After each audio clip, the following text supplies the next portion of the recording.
Welcome to Cookie's Maths and Science Hub. Today we'll be looking at Newton's three laws of motion and going into a few basic examples of them in everyday life. Newton's first law of motion states that an object at rest remains at rest unless acted upon by an external force. In other words, in more detail, this means that things in motion or things that are moving tend to stay in motion, and things that are at rest or stationary tend to stay at rest until a force acts upon them. If we had a ball and it was rolling down a frictionless surface, so no forces were acting upon it, it would keep rolling until it hit a wall. The more mass or speed an object has, the greater its inertia. With inertia simply being the term we use to describe the property of an object to resist changes in its state of motion, whether that be already moving or as a stationary object. Let's look at some basic examples now of Newton's first law in everyday life. Now, this video will only go into each law briefly, but we will cover each law in more detail and applications of the laws in further detail in later videos. So, for example, a stationary book on a table. The book's going to stay stationary until you apply some force to move it, whether that's a push force, a pull force, whether you're picking it up, pushing it off the table. Either way, it will stay there until a force is applied to it. Hence, an object stays at rest until it experiences an external force.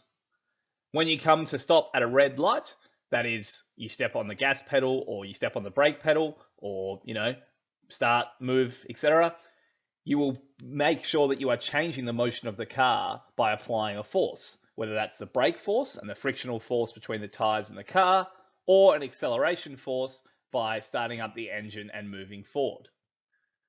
When you come to a stop, you might notice, if you come to a sudden stop, that you lurch forward in your seat. This is a perfect description of Newton's law, as you are still in motion until a force acts upon you. In this case, hopefully, if you're wearing one, the seatbelt acts against you, keeping you stationary. If you're not wearing a seatbelt, you might go flying out the window, and that's how a lot of accidents can happen, because you're still in motion until a force acts upon you to stop that motion.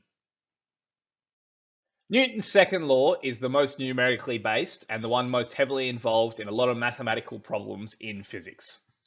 The second law of motion states that the force exerted by a moving object is equal to its mass times its acceleration in the direction from which it is pushed, stated as the formula F equals ma, where force is, the F is force, which is measured in newtons or N, m is mass, which is measured in kilograms, and acceleration is the A, measured in meters per second squared. Now, because force has a direction, it is considered a vector measurement. If you're unsure on what a vector measurement is, I suggest checking out our vector and scalar video that explores this topic in more depth. Much like the first law, this law applies in pretty much any situation where there is a moving object that is speeding up, as it relates directly to the acceleration of an object. For example, when you press the accelerator of the car or the gas pedal of your car, the force applied results in acceleration. The more force you put down on the pedal, the greater the acceleration of your car. Obviously, those who know a bit more about cars than I will know there's lots more in that process, but just looking at how it works, it is accelerating the car more, irrelevant to Newton's second law of F equals ma. Lifting a backpack off the ground or off a table requires applying an upwards force greater than gravity, means that you're accelerating that backpack upwards.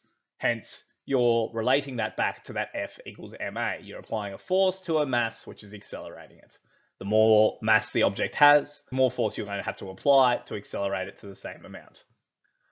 Finally, kicking a soccer ball, when you apply a force to the soccer ball, how much force you apply determines its acceleration. A stronger kick will result in greater acceleration. Now, if you kick a heavier ball, it might not have the same acceleration if you use the same force, as obviously force is equal to mass times acceleration, so all those factors have to be considered. Finally, we have Newton's third law. Now, Newton's third law is the one that is probably the most complicated conceptually and isn't often explored until more advanced physics studies in grade 10 and onwards. The third and final law of motion states that for every action that takes place, there is an equal and opposite reaction. So that is, if you apply a force to the wall, there is an equal and opposite force being applied to your hand, if you're pushing against the wall, that is. For example, I've used it here in a bit more plain terms. If object A exerts a force on object B, then object B will simultaneously exert a force of the same magnitude but in the opposite direction on object A. These forces are called action and reaction forces. Object A exerts an action force, and then object B puts out a reaction force back on object A. So there is that action and reaction, equal and opposite. Once more, considering it's a law of motion, any motion that you have has a lot to do with Newton's third law. For example, simply walking around has an application of Newton's third law. When you walk, your foot exerts a backward force on the ground, which is your action force in this scenario. Simultaneously, the ground exerts an equal and opposite forward force on your foot, which is the reaction force, and this propels you forward. A more clear example is when you're swimming. You know, as you're swimming, you push that water back against your hands. Well, that is the action force in this case. The water responds with an equal and opposite force propelling you forward, which is the reaction force. So that is your action and reaction pair. A more out there example is rocket propulsion.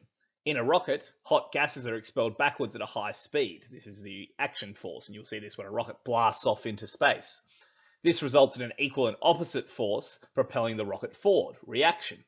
So as it pumps out that fuel, it pushes itself forward with an equal and opposite force, action and reaction pair. Thanks for watching. Hopefully now you have a good idea of Newton's three laws and a few common examples that can be applied in everyday situations. Now, as stated, obviously there's a lot more complex scenarios that you can use these laws with and some difficult questions that might come up in your tests. As such, we'll explore those further in different videos exploring the topic of physics. Be sure to like, share and subscribe this video, and we hope to see you again soon.